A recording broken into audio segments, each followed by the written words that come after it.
मी ज्यावेळी हे प्रकरण वाचलं, टीव्हीला बघितलं, त्यावेळी तर मी क्षणभर सुन्न झाले.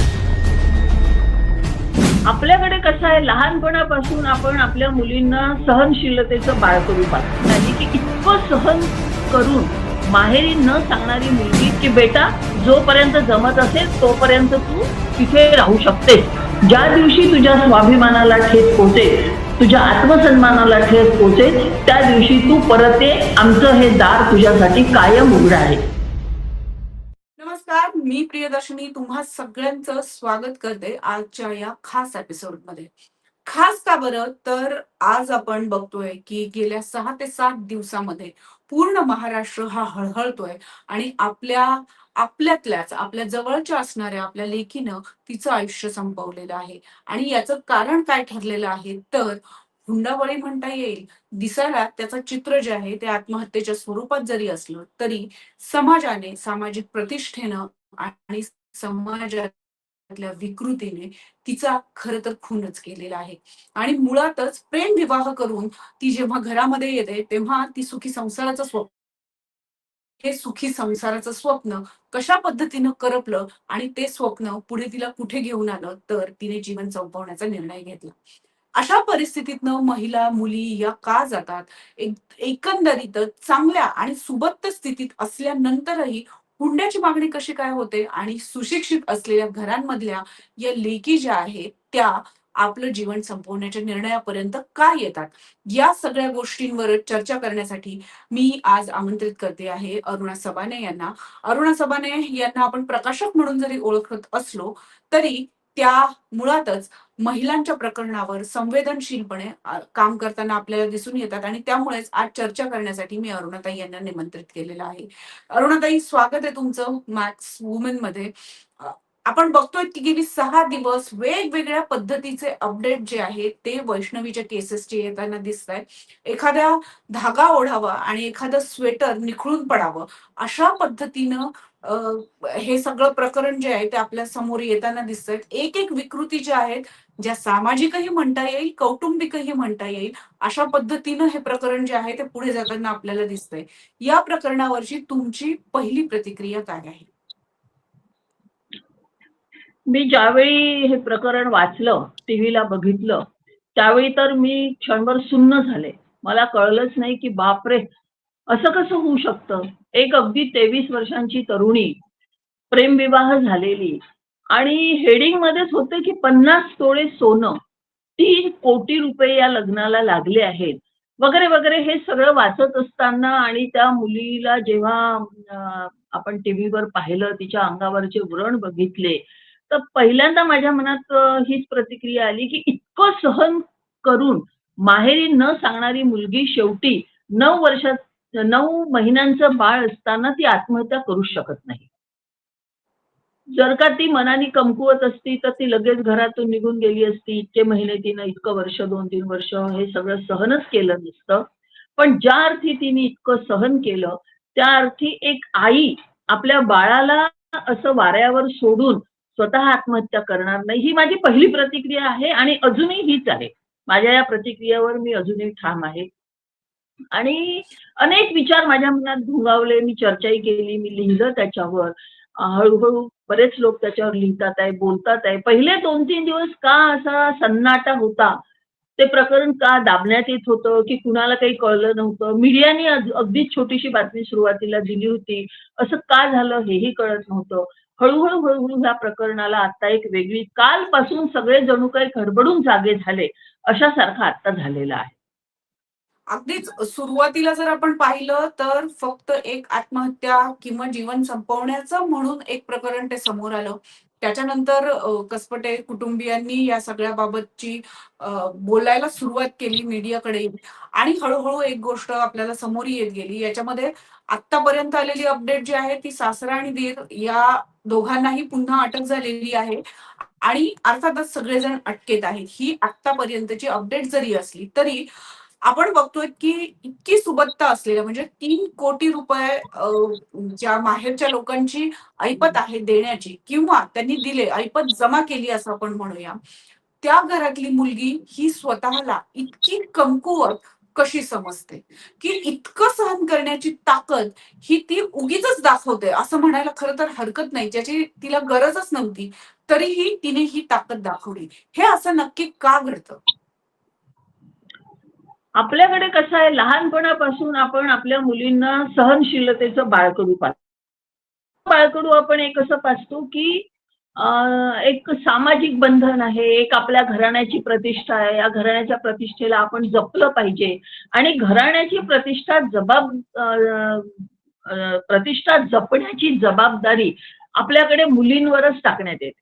पुरुष कसाही वागला, घरातली मुलं कशीही वागली तरी चालेल. आई सुद्धा आपल्याला लहानपणापासून सगळ्या हेच सांगत असते, आई, आजी, आई-वडील, की तुम्ही एकदा सासरी गेलात, की एकदम तिरडीवरच जायचं. म्हणजे इकडनं सरळ गेलात, की तिकडनं आडवं होऊनच जायचं. म्हणजे स्मशानभूमीतच जायचं. ही अतिशय चुकीची भूमिका आहे. आई-वडिलांनी आपल्या मुलींना सहनशील बनवताना सुद्धा त्याचेही काही लिमिटेशन्स असायला पाहिजे. उलट मी तर म्हणते प्रत्येक आई-वडिलांनी आपल्या मुलीला हा संदेश दिला पाहिजे, की बेटा जोपर्यंत जमत असेल तोपर्यंत तू तिथे राहू शकतेस. ज्या दिवशी तुझ्या स्वाभिमानाला ठेच पोहोचेल, तुझ्या आत्मसन्मानाला ठेच पोहोचेल, त्या दिवशी तू परत ये. आमचं हे दार तुझ्यासाठी कायम उघडं आहे. ज्या दिवशी माहेरची माणसं आपल्या मुलींना हा विश्वास देतील ना, त्या दिवशी मुली इतकं सहन करणार नाही. एकीकडे हा समाज काय म्हणतो, आजकालच्या मुली सहनशील नाहीत, आजकालच्या मुलींना इगो खूप आहे, आजकालच्या मुली तडक घरं सोडून येतात, आजकालच्या मुली तडक डिव्होर्स देतात, डिव्होर्स म्हणजे तर आजकाल मुलींना गंमतच वाटलेली आहे, वगैरे, वगैरे हे सगळे डायलॉग आपण सतत ऐकत असतो. पण केवळ वैष्णवी नव्हे, अशा अनेक मुली मी पाहते, की त्या कारण नसताना सहन करतात. मला कळत नाही या मुली इतकं सहन का करतात? सहनशीलतेचं बाळकडू एका प्रमाणाच्या बाहेर दिलं, तर त्याचे परिणाम हे असेच होणार आहेत, जे आज वैष्णवी सोबत झालेले आहेत. हे जर व्हायचं नसेल, तर खरोखरच आणि समाजाचं हे जे आपल्याकडे प्रतिष्ठेचा बागुलबुवा, खोट्या प्रतिष्ठेचा बागुलबुवा. मुळात आपण प्रतिष्ठेची व्याख्या काय आहे, हीच आपला बदलायची गरज झालेली आहे. श्रीमंत असो, गरीब असो, कुठल्याही जाती धर्माचा माणूस असो, तो रागात किंवा स्वार्थी वृत्तीमध्ये जेव्हा जातो, तेव्हा हा असा हैवानच होतो.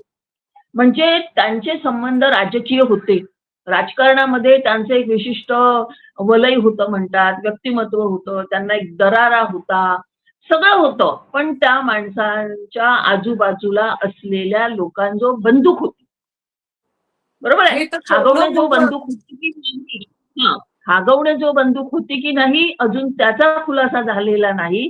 पण ते बाळ ज्यांच्याजवळ होतं, त्या बाळाला आणायला जेव्हा हे आजोबा, काका, मामा गेले, त्यावेळी त्या निलेश नावाच्या माणसाने बंदूक दाखवली. म्हणजे यांचे कुणा-कुणासोबत कसे-कसे संबंध असतील. आपला नातू 9 महिन्याचा नातू हा आपण कुणाच्या हातात देतो आहे? गुंडांच्या हातात देतो आहे. तर कुणाला द्यायला पाहिजे होतं, की जे झालं ते झालं, पण निदान आता बाळाला तुम्ही सांभाळा. आजोळी ते बाळ सुरक्षित राहील, की अशा गुंडांच्या हातात. ही आमची प्रतिष्ठेची व्याख्या आहे. राजकारणी लोकांनी प्रतिष्ठेचा बट्ट्याबोळ केलेला आहे आणि हे सगळं घडत होतं म्हणून वैष्णवीवर ही पाळी आली आणि या लोकांच्या संपर्कामध्ये ती कशी राहिली असेल, तिचा नवराही तसाच होता. तुम्हाला पण माहिती असेल, आपण असं ऐकतोय, वाचतो आहे, की आता आपण सारखे म्हणतो आहे, की आई-वडिलांची चूक आहे, आई-वडिलांची चूक आहे. पण आई-वडिलांची चूक आहे असं म्हणून होणार नाही. ह्या मुलीचा प्रेमविवाह आहे. प्रेमविवाहामध्ये किती काळ तो होता माहिती नाही, पण थोडाफार तरी त्या मुलाचा स्वभाव हिच्या लक्षात आला नसेल का? बरं नसेल आला.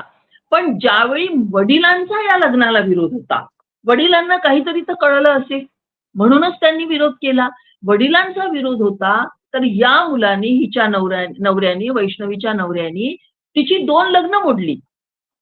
तिसऱ्यांदा त्यांनी वडिलांना म्हणजे आपल्या सासऱ्याला बंदुकीच्या धाकावर सांगितलं, की माझ्यासोबत जर या मुलीचं लग्न करून दिलं नाही, तर काही चांगलं होणार नाही.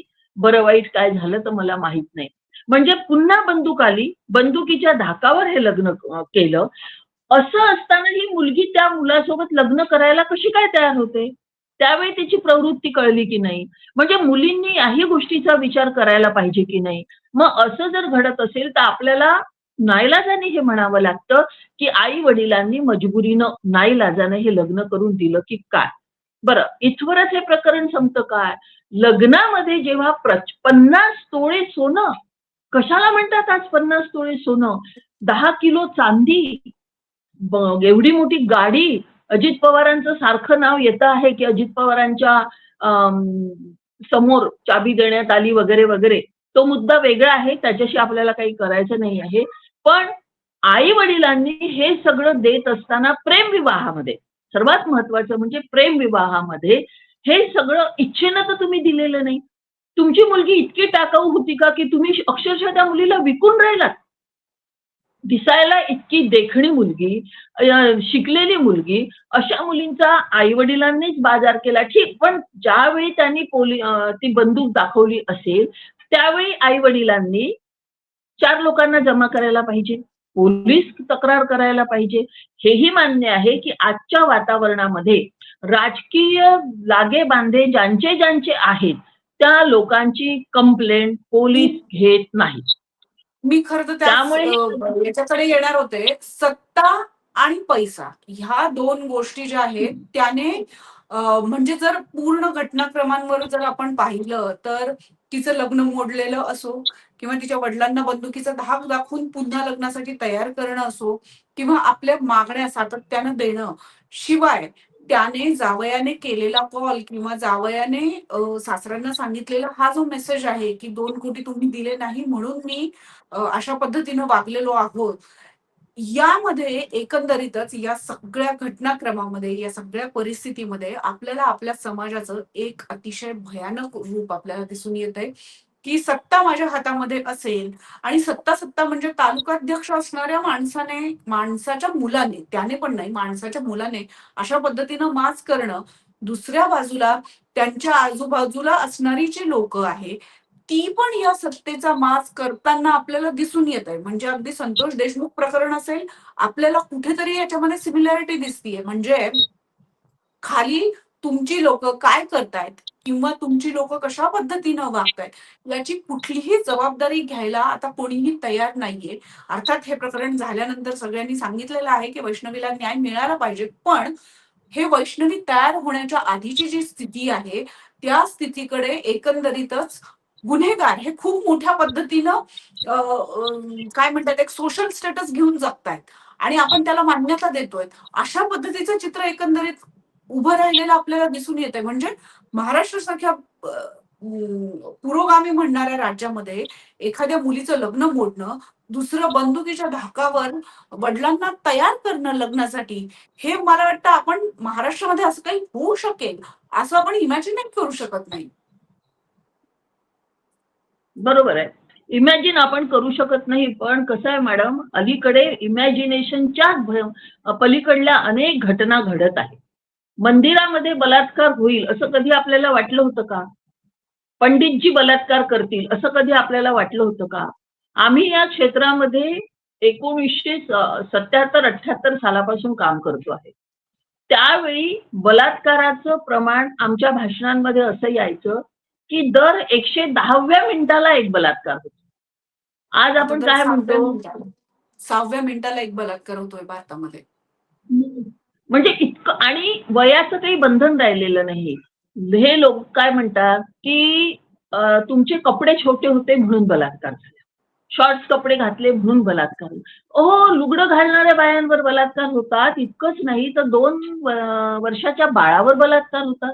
ही जी मेंटॅलिटी बदललेली आहे, या मेंटॅलिटीचं काय करायचं हा मोठा प्रश्न आहे.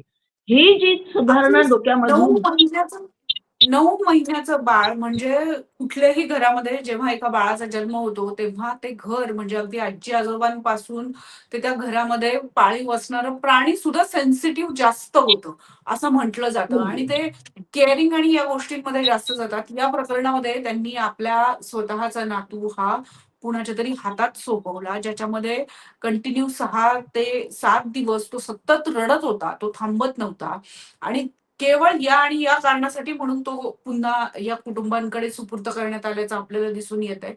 तर इतक्या म्हणजे लहान मुलांच्या नातवाच्या याने सुद्धा यांनी सॉफ्ट होऊ नये त्या प्रेमापोटी. हे किती भयानक आहे.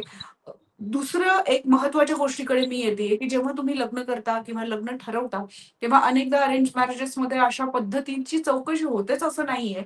तर मुळातच लग्न करताना मुलींनी नक्की काय बघितलं पाहिजे, हा एक विषय आणि त्या बरोबरीनं आई-वडिलांनी म्हणजे अशा वैष्णवी आपण आपल्या बाजूला तयार होऊ नये, यासाठी आपण काय करायला हवं? इकडे येण्यापूर्वी मी एक गोष्ट आणखी लक्षात आणून देते. या सगळ्या प्रकरणामध्ये नवरा किंवा सासू-सासरे जेवढे दोषी आहेत, तेवढेच किंबहुना त्याहीपेक्षा भयंकर ती नणंद आहे. जे आपल्या समोर ज्या बातम्या आलेल्या आहेत, त्याच्यामधून असं हं, दिसतं, की ती बरोबरीची असलेली नणंद, ती तिच्यासोबत इतकी क्रूरतेनं वागत होती आणि या सगळ्या प्रकरणामध्ये सगळ्यात मोठं सबूत कोण असेल, तर या वैष्णवीची मोठी जाऊ. त्या मोठ्या जावेची जर मुलाखत आपण ऐकली, तिनं जे काही सांगितलं, तिनंही हा सगळा छळ सहन केला. तिच्याही सोबत ही नणंद किंवा सासू म्हणजे एक बाई दुसऱ्या बाईचा इतका भयंकर कसा छळ करू शकते आणि कशासाठी? मला तर या सगळ्या प्रकरणात नेमकं हेच कळत नाही. अरे तुमच्या भावाचं त्या मुलीवर प्रेम होतं. म्हणून त्या मुलाने ती मुलगी लग्न करून आणली. बंदुकीच्या जोरावर आणली. त्यानंतर हा मुलगाही तिला त्रास देतो, नणंद तिला त्रास देते, तोंडावर थुंकते. इथपर्यंत ती मजल जाते आणि तरीही ही शिकली सवरलेली सधन घरातली मुलगी सगळं सहन करते. तिला आई-वडील आहे, तिला भाऊ आहे, तिला काका-मामा आहे. असं नाही की ती बेवारस आहे. असं नाही की तिच्या आगे-मागे कुणीच नाही आहे. असं असताना सुद्धा फक्त काय तर मी मुलगी आहे. बाळ तर नंतर झालं. म्हणजे ती जोपर्यंत आई नव्हती, तोपर्यंत हाही मुद्दा येत नव्हता. आई झाल्यानंतर बाईला खूप सोसावं लागतं, यात काही शंका नाही. पण पहिल्याच वर्षामध्ये जो माणूस 10,00,000 आण, 20,00,000 आण, हे आण, ते आण अशा मागण्या करतो, प्रेम केलं, ठीक आहे. पण हा माणूस इतका बदमाश आहे, इतका नालायक आहे, इतका क्रूर आहे, हे कळल्यानंतर किंवा या घरातले लोक इतके भयंकर आहे, हे कळल्यानंतर जी मुलगी त्या घरात राहते आणि जी मुलगी आपल्या आई-वडिलांना हे सांगू शकत नाही, यात मला ती मुलगीही दोषी वाटते. सॉरी टू से. मला माहिती आहे अतिशय सेन्सिटिव्ह वातावरण आहे, पण आपल्याला फॅक्ट्स कधी ना कधी बोलाव्या लागणार आहे आणि मुलींना या सगळ्या गोष्टींची जाणीव करून द्यावी लागणार आहे, की त्या मुलीनं जर वेळीच आई-वडिलांना सांगितलं असतं, त्या मुलीमध्ये हे धारिष्ट्य असतं. म्हणजे मला तर जाऊन तडक आता पहिल्यांदा त्या आई-वडिलांशीच बोलावसं वाटतं आहे, की "बाबा रे, तुम्हाला का नाही आपल्या मुलीबद्दल असं कळल्यावर वाटलं, की पटकन आपण पोलिस स्टेशनला गेलं पाहिजे?" पटकन अच्छा, त्या माणसाला जर याचं काय म्हणू आपण त्याला या मग्रूर आधीही तिने एकदा प्रयत्न केला होता आत्महत्येचा.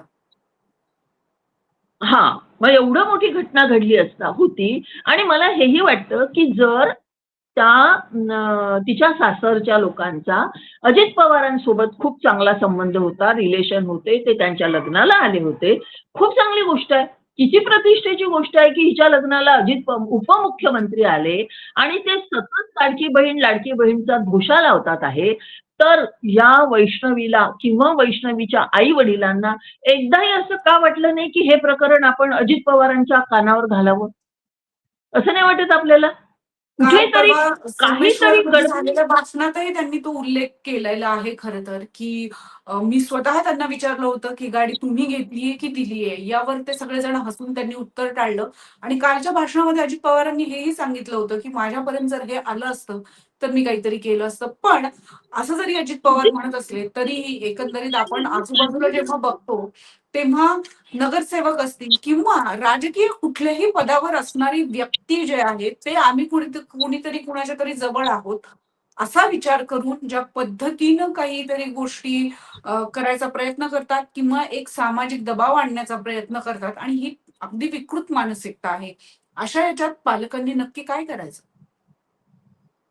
पालकांनी तर सगळ्यात पहिल्यांदा मुलीचं प्रेम जरी असलं, तरी त्या मुलाला समजून घ्यायला पाहिजे. त्याच्या घरातली परिस्थिती समजून घ्यायला पाहिजे. मुलीला समजावून सांगायला पाहिजे. त्याही पलीकडे जाऊन मुली ऐकत नाही हे मला मान्य आहे. प्रेम असल्यानंतर मुली आई-वडिलांचं ऐकत नाही हे मला अगदी मान्य आहे. पण जेव्हा मुलगी सांगते की मला असा असा त्रास होतो आहे, तिच्या अंगावरचे व्रण दिसले नसतील का मुलगी माहेरी आल्यानंतर कधीच? किंवा यांनी कधीच तिथे जाऊन पाहिलं नसेल का? घरातलं वातावरण लक्षात आलं नसेल का? हे सगळं होत असताना कुठल्याही पालकांनी ताबडतोब आपल्या मुलीला किमान पहिल्यांदा 2 दिवसासाठी घरी आणून शांतपणे तिला विश्वासात घेतलं पाहिजे. "बाळा, तुझ्या घरामध्ये काय परिस्थिती आहे? आम्हाला सांग. आम्ही तुमच्या सोबत, तुझ्या सोबत आहोत, तुझ्या पाठीशी आहोत. काही अडचण असेल तर आपण बोलून ती दूर करू." त्या सासूसोबत बोलायला हवं, त्या नणंदेसोबत बोलायला हवं, आपल्या जावयाला प्रेमात घेऊन बोलायला हवं.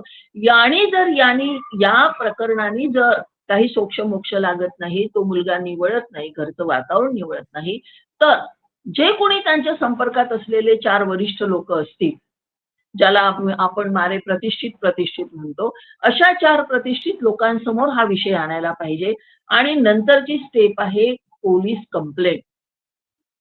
महिला आयोग वगैरे आता सध्या खूप महिला आयोगाची बोंब सुरू आहे, की निष्क्रिय आणि आहेच. आम्ही पण ते अनुभव घेतो. अतिशय निष्क्रिय अध्यक्ष आणि तो महिला आयोग आहे. फक्त म्हणण्यापुरता महिला आयोग आहे. पण आपल्या तिथे कंप्लेंट्स जर असल्या, तर आज आपल्याला बोलायला जागा राहते ना. आज ते लोकं काय म्हणताय महिला आयोगचे आमच्यापर्यंत आलेच नाही. पोलिस काय म्हणतात आहे आमच्यापर्यंत आलेच नाही. जर का पोलिस कंप्लेंट केली असती, त्यांनी काहीच म्हटलं नसतं, त्याची दखल घेतली नसती. अजित पवारांकडे गेल्यानंतरही जर त्यांनी दखल घेतली नसती, तर आज आपण हा सगळा आरोप अजित पवारांवर लावू शकलो असतो ना. आज अजित पवार काय सांगतात आहे? अजित पवार काय म्हणतात आहे, की "मी लग्नाला गेलो हा काय माझा गुन्हा आहे का?" बिलकुल नाही आहे. आपण कुणी कुणाच्या लग्नाला जातो. आपल्याला कुठे माहीत असतं ते लोक काय करणार आहेत, काय नाही आहे. पण एक त्यांच्यासोबत काम करणारा माणूस आहे, त्यांचा कार्यकर्ता आहे. तो पैशासाठी किती हपापलेला आहे, हे तर लक्षात येऊ शकतं ना. ती गोष्ट त्यांनी त्यावेळी ब म्हणजे गमतीत घेतली, की "अरे, तू मागून घेतलेली आहे, की तुला दिलेली आहे?" म्हणजे त्याच क्षणी त्यांच्या लक्षात ही गोष्ट एक इनडायरेक्टली हिंट मिळाली होती, असं मला वाटतं. यांनी आई-वडिलांनी जर का अजित पवारांपर्यंत उपमुख्यमंत्री माणूस आहे तो. उपमुख्यमंत्री जर आपल्या मुलीच्या लग्नाला येतो, त्यांच्या हाताने ती गाडीची चाबी दिल्या जाते. किती घनिष्ठ संबंध असतील? उपमुख्यमंत्र्यांना आई-वडिलांनी तक्रार केली नाही ही माझ्या मते खूप मोठी चूक आहे. गावातल्या राजकारणामध्ये पोलिसांचा दबाव असेल. अहो, पण पोलिस कमिशनरला भेटा ना. काही तर प्रयत्न करा. आपल्यासारख्या एन-जी-ओ पर्यंत त्यांनी यायला पाहिजे, चॅनल्सला जायला पाहिजे. केवढे चॅनल्स आहेत, अनेक मार्ग आहे. ह्या सगळ्या गोष्टींची दक्षता आई-वडिलांनी घेणं गरजेचं आहे आणि यात सगळ्यात महत्त्वाची मुलीचीच भूमिका आहे, की मुलीने ज्यावेळी लक्षात येतं, की आपला चॉईस चुकलेला आहे, आपली निवड चुकलेली आहे, वेळीच सजग झालं पाहिजे. वेळीच त्या माणसाला त्याची जागा दाखवून दिली पाहिजे आणि मरत-मरत, पुढत-पुढत जगण्यापेक्षा बाजूला होऊन जगलं पाहिजे. आपण आपला जीव का गमवायचा? मला हे कळत नाही अनेकदा, की मुली आपल्या जीवानिशी का जातात? आता काय बिघडलेलं आहे? त्या माणसाला तर तो नक्कीच सुटणार आहे, त्याला बेल मिळणार आहे, त्याचं सगळं लग्नही होईल. पण ही बाई आपली जीवानिशी गेली आणि ते बाळ पोळकर झालं. मला सगळ्यात वाईट या प्रकरणात जर काही वाटत असेल, तर त्या लहानशा बाळासाठी वाटतं, की आई विना 9 महिन्याचं पोरगं आयुष्यभर वाढणार आहे आणि एका खुनी घराण्यातलं ते बाळ, अशी त्याची आता ओळख होणार आहे. हे बिचारे आई-वडील म्हातारे यांची एक तरणीकाठी मुलगी गेली. वेळीच जर हे लोकं स्टेप्स घेतल्या असत्या आणि कुठलीही मुलगी असो, जगातली कुठलीही मुलगी असो, मुलीनं हे लक्षात घेतलं पाहिजे, की आगीतून निघून फुफाट्यात जाणं वगैरे असं अजिबात नाही. घर सोडल्यानंतर बरोबर मार्ग सापडतात. आपण एक वाईटात वाईट असं गृहीत धरू, की बा माहेर तुम्हाला उभं नाही करत दारात. अरे पण शिकलेली आहेस ना तू. स्वतःच्या पोटापुरतं कुठेही कमाई करतो येते आणि एक सरकारने बरं केलेलं आहे, की किमान पहिले 8 दिवस तुम्ही कुठेही राहू शकता. त्यानंतर शॉर्ट स्टे होममध्ये किमान 6 महिने राहू शकता. तेवढ्या वेळामध्ये बाई उभी नाही राहू शकत. मरण्यापेक्षा काही ना काही तर मार्ग मिळतील ना, असं मला वाटतं. अ, एकंदरीतच आपण बघतोय की ही सगळी परिस्थिती जी आहे म्हणजे हुंडाबळी जे आहे ते बेसिकली ग्रामीण भागामध्ये होतात, शहरात होत नाही. ज्यांच्याकडे आर्थिक सुबत्ता आहे अशा ठिकाणी ते होत नाहीत, असा एकंदरीत साधारण समज आहे. पण वैष्णवीची ही जी केस पाहिली आपण, तर आपल्या लक्षात येत आहे की आपण किती मोठ्या गैरसमजामध्ये वावरतो आहोत. हुंडा देणं आणि घेणं हे दोन्हीही कायद्यानं गुन्हा आहे, तरी अजूनही ही प्रथा तशीच्या तशी चालू आहे. या बरोबरीने डोमेस्टिक व्हायलन्स असेल, याच्या विरोधात आपल्याकडे कायदा आहे, ज्याच्यामध्ये अनेक गोष्टी सुरू आहे. तुम्ही कायदेशीर सल्ला घेऊ शकता, पोलीस कंप्लेंट करू शकता. अशा पद्धतीनं सगळ्या कायद्याची प्रोव्हिजन्स आपल्याकडे असताना आपण मात्र कुठल्याही कायद्याचा वापर करायचा नाही, असं या महिलांना का वाटतं? ताई, तुम्ही इतक्या केसेस हँडल करता आहात, त्याच्यामुळे तुम्हाला या सगळ्याबद्दल नक्की माहिती असेल. मुली, महिला नक्की काय विचार करतात? मी अनेक केसेसमध्ये बघितलंय की पोलीस कंप्लेंट करायची म्हटली की त्या म्हणतात नाही, थोडंसं धमकवा आणि मग आपल्याला पोलीस कंप्लेंट करायची गरज नाहीये. काय होतं, मुलींना सहसा घर सोडायचं नसतं. सगळ्यात महत्वाचं तेच मी सगळ्यात पहिल्यांदा म्हणाले तसंच, की त्यांना असं वाटतं की चला होत राहतं, पाहूया. थोडे काही दिवस गेले तर ॲडजस्ट होईल. आज नवरा चिडला, रागावला, मारलं, याच्यानंतर होणार नाही. सासू-सासरे रागावले, याच्यानंतर होणार नाही. असं करत-करत त्या सहन करतात आणि पुरुष निर्धावतात. त्याच्यानंतर त्यांना काहीच वाटत नाही. आपल्याकडे पोलीस म्हणजे काहीतरी भयानक. पोलीस स्टेशन, कोर्टाची पायरी सज्जन माणसांनी चढायची नाही. प्रतिष्ठित माणसांनी चढायची नाही. हे जे आपल्या मनावर बिंबवलं जातं, त्यामुळे मुलींना तिथे जायला त्या दबकतात. दुसरं असं, की एकदा पोलीस कंप्लेंट केल्यानंतरही जर त्याच्याच सोबत आपल्याला राहायचं आहे, तर मग तर तो आणखी त्रास देणार. तो काही असंच सोडेल का? आई-वडिलांना तक्रार केली तरी आई-वडिलांची पाठ फिरल्याबरोबर बायकोला मारणारे अनेक नवरे आम्ही पाहिलेले आहेत.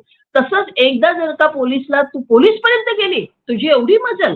असेही वाक्य आम्ही त्या पुरुषांकडून ऐकलेले आहे, की अच्छा ठीक आहे. आता पोलिसांकडे गेली ना, मग जा आता. तिथेच जाऊन राहा. आपल्या माहेरीच जाऊन राहा.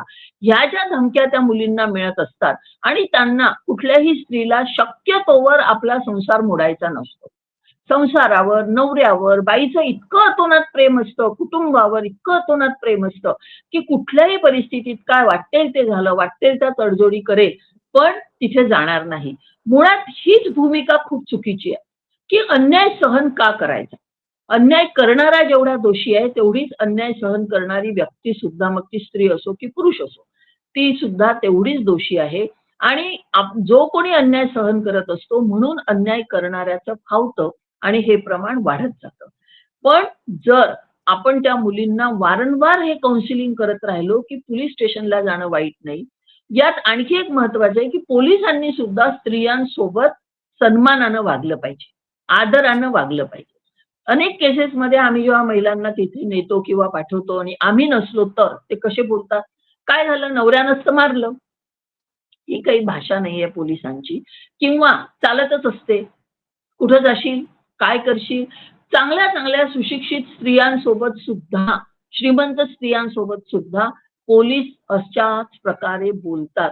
पोलिसांना सुद्धा पुन्हा ट्रेनिंग देण्याची गरज आहे, की स्त्रियांचा सन्मान कसा केला पाहिजे आणि ते जे तिथे बसलेले असतात खुर्चीवर, ते तक्रारी घेण्यासाठीच बसलेले असतात. एफ-आय-आरची नोंद बिलकुल बरोबर होत नाही. एफ-आय-आर हा इतका महत्वाचा असतो, की त्याच्यामध्ये ते सुरुवातीलाच असे काही कॉलम लिहितात, अशा काही जागा सोडून देतात, की जो अन्याय करणारा असतो त्याला नंतर बरोबर पळवाटा सापडत असतात. या सगळ्या गोष्टी जोपर्यंत बदलत नाही, तोपर्यंत मुलींना हा कॉन्फिडन्स येणार नाही. बरं, पुन्हा बाहेरची सुरक्षितता. आज लहान-लहान मुली असुरक्षित आहे, म्हाताऱ्या बाया असुरक्षित आहे. कुठल्याही बाईला असं सहज वाटू शकतं. रात्री 12, 1, 2 वाजता नवरे मारतात. त्या बाया एवढ्या रात्री कुठे जाणार आहेत? ही एक भीती त्यांच्या मनात असते. या सगळ्या गोष्टींमुळे कायदे खूप आहेत स्त्रियांसाठी, पण जोपर्यंत बाईची मानसिकता बदलत नाही, बाई मानसिकरित्या स्ट्राँग होत नाही, की पोलिस स्टेशनला जाणं किंवा एखाद्या प्रतिष्ठित व्यक्तीला जाऊन तक्रार करणं हे चुकीचं नाही. हे जोपर्यंत तिला वाटत नाही, तोपर्यंत हे असंच चालत राहणार आहे. हे बंद करण्यासाठी आपल्यासारख्या सजग नागरिकांची जबाबदारी खूप मोठी आहे. माझ्या शेजारी जर का काही गडबड आहे असं मला वाटलं, मी लगेच दखल घेतली पाहिजे. लोक जे म्हणतात ना, आमच्या नवरा बायकोचं प्रकरण आहे, तुमचा काय संबंध? अजिबात नाही. ते घरातलं नवरा प्रकरण आहे. बायको हां, हे सामाजिक होतच ना. तुमचा दाराच्या बाहेर आवाज गेला, तुमच्या आवाजाचा परिणाम दुसऱ्यांवर होतो ना, शेजारच्या मुलांवर होईल ना, तरुणांवर होईल, इतर कपल्सवर होईल. त्यामुळे मला तरी असं वाटतं, की अशा प्रकरणांमध्ये ज्यांना असं लक्षात येतं, की अरे, कुछ तो भी गडबड है, समथिंग इज रॉन्ग. तर आपण त्याच्यामध्ये इंटरफेअर केला पाहिजे. वेळीच त्या मुलाला समज दिली पाहिजे. वेळीच त्या घरातल्या म्हणजे त्या नणंदेला जर का एक लगावली असती ना, माझ्यासारखी बाई असती तर लगावलीच असती. हे लोक शब्दांनी मानणारे नसतात. तिला इतकं मारलं, इतकं क्रूरपणे मारलं, थुंकलं. त्या नणंदेचं काय करायचं? काय कसली मनोवृत्ती आहे ही? आणि याच्यामध्ये आपण कायम ही विकृती शब्द वापरतो ना. मला तर असं वाटतं, की या शब्दांनीही त्यांचं फावतं. ही प्रवृत्ती आहे. ही या माणसांची प्रवृत्ती आहे, विकृती नाहीये. कुठल्याही माणसाने माणसावर हात उगारण्याचा अधिकार दिलेला नाही. आणि बायकोलाही असं समजतात. बहिणीला असं समजतात. या प्रकरणात मला त्या मोठ्या जावेचं, वैष्णवीच्या मोठ्या जावेचं खूप कौतुक वाटतं. तिच्या नवऱ्याचंही कौतुक वाटतं, की त्यांनी आई-वडिलांच्या विरोधात जाऊन आपल्या बायकोला सपोर्ट केला, घर सोडलं. अहो 1.5 वर्ष झाले म्हणे घरातल्या घरात ती बाई जावेसोबत बोलली सुद्धा नाही. म्हणजे दोन्हीही जावांवर किती भयंकर लक्ष असेल या कंट्रोल. लोकांचं. खरं तर किती खूपदा त्यांना आपण खूप वेळेला आपण मुलींना सांगतो, महिलांना सांगतो, तुम्ही काय केलं पाहिजे. पण मी बघतीये की आपल्या आजूबाजूला वागणारे जे पुरुष आहेत, तेही या प्रकरणामुळे खरंच खूप अस्वस्थ आहेत. पण केवळ अस्वस्थ होऊन किंवा तात्पुरतं भावनिक होऊन चालणार नाही. आपले जे काही गैरसमज आहेत, ते गैरसमज दूर करून आपण काय करू शकतो? तर मला असं वाटतं की किमान कुठल्याही लग्नामध्ये जिथे खूपच बडेजाव आहे किंवा जिथे हुंडा दिला किंवा घेतला जातो, अशा लग्नांना जाणं आपण सहज टाळू शकतो. त्यामुळे हे तुम्ही करणार असाल, तरच तुम्ही खरं तर कमेंट करा किंवा याविषयी बोला. कारण खूपदा असं होतं, की आपण दुसऱ्यांच्या प्रकरणावर खूप जास्त बोलतो. पण आपण काय करू शकतो, याकडे आपण पूर्णतः कानाडोळा करतो. या निमित्ताने मी खरं तर आपल्या सगळ्या प्रेक्षकांना आवाहन करते, की किमान आपण एवढं तर कळू शकतो, की ज्या लग्नामध्ये हुंडा दिला जातो आणि ज्या लग्नामध्ये हुंडा घेतला जातो, अशा कुठल्याही लग्नाला आपण जाहीरपणे सांगून न जाणं हा एक उत्तम पर्याय कदाचित असू शकतो. याने सगळेच प्रश्न सुटतील का? तर अर्थातच नाही. त्यासाठी व्यवस्था आणि प्रशासन हे दोन्हीही स्ट्रॉंग असायला पाहिजे आणि महिलांनी खरं तर स्वतःसाठी उभं राहणं हे सुरुवातीला शिकलं पाहिजे. कारण जर तुम्ही तुमच्या प्रश्नांसाठी लढायला तयार नसाल, तर इतरांकडनं मदत होईल ही अपेक्षा करणं खरं तर चुकीचं आहे. मग ते मित्र-मैत्रीण असो किंवा आई-वडील असो.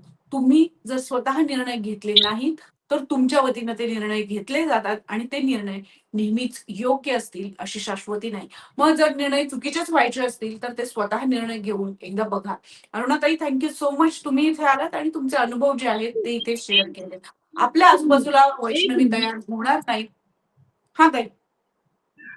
हां, एकच मिनिट याला जोडून मी म्हणते, जसं की हुंडा घेणार आणि देणाऱ्यांच्या लग्नात आपण जाऊ नये हे ठरवायला पाहिजे. तसंच कन्यादान करणाऱ्यांच्याही लग्नाला जाऊ नये हे ठरवलं पाहिजे. कारण कन्यादानाच्या नावाखाली परत काहीतरी घेणंच असतं.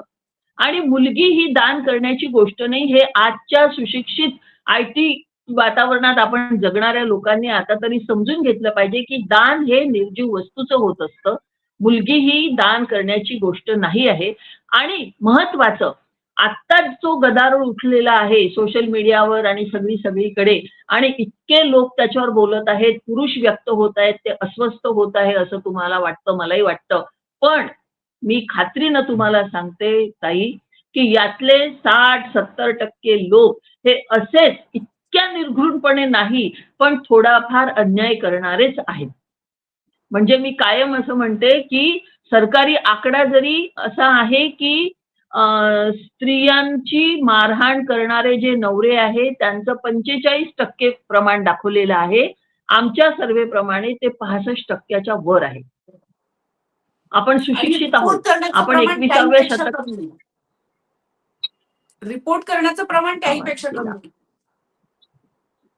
त्याहीपेक्षा कमी आहे. रिपोर्ट करण्याचं तर प्रमाण खूपच कमी आहे. बलात्काराचे, कौटुंबिक हिंसाचाराचे तेच मग आपण जे बोललो, की पोलीस चौकीपर्यंत जाण्याचं धाडस मुलींमध्ये व्हायला पाहिजे आणि सहज पोलीस म्हणजे आमचे मित्र आहे, आमचे रक्षणकर्ते आहे, ही भावना आता संपुष्टात आलेली आहे. पोलीसच रक्षक नाही भक्षक झालेले आहे, असं आम्ही सर्रास म्हणतो, तर मुली तर म्हणणारच आहेत. त्यांचा तर या सगळ्या गोष्टींशी अनेकदा संबंधच नसतो. अनेकांना तर असं वाटतं म्हणजे माहितीच नसतं, की आपण पोलिसांच्या व्यतिरिक्त आणखी कुणाकडे जाऊ शकतो. एखाद्या एन-जी-ओकडे जाऊ शकतो का बुवा? हे मुलींच्या मनीधानी नसतं. असा एकंदरीत प्रकार आहे हा. अगदीच. Arunatai, thank so much. तुम्ही इथे आलात आणि इतकी महत्त्वाची माहिती शेअर केली. आपलं आयुष्य हे आपलं आहे. त्याच्यातली संबंधित निर्णय आणि त्या संबंधी माहिती ही अगदी गोळा करा.